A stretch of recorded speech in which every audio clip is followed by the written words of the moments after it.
Jesus' parable of the rich man and Lazarus also describes heaven and hell as separated by a great gulf, Luke 16:26, yet people could communicate back and forth across it.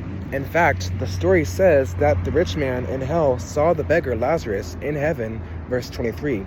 If it's literally true that those in hell can see those in heaven, and that those in heaven can see and talk with those in hell, then I don't believe anyone would be truly happy in heaven.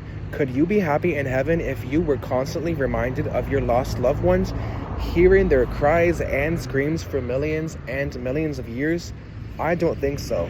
Many people point to this parable to prove that when a person dies, he or she either goes straight to heaven or goes directly to hell.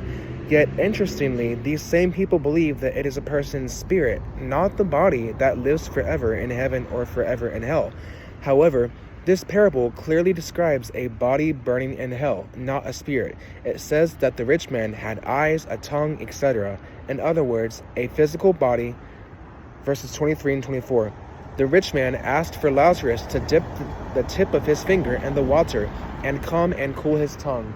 Of course, this request itself is not really very realistic. If one were immersed in the flames of hell, a drop or two of water, even if it could be applied from the tip of someone's finger, wouldn't do much to cool the tongue or the whole body, would it? And if Lazarus were sent from heaven to hell to try to cool the rich man, wouldn't he be likely to burn too? The whole scenario is very unrealistic. The point is that Jesus is telling the parable, a story. It isn't intended to be taken literally as a factual account of real events that are actually taking place as described. So what was Jesus trying to get across to his listeners in the parable? He was trying to help them see that truth goes but beyond religious and cultural boundaries and must be given to the whole world. He wanted them to see that if people's opinions have been hardened, if they are not looking for truth, they won't change their minds, even if someone were raised from the dead to speak to them.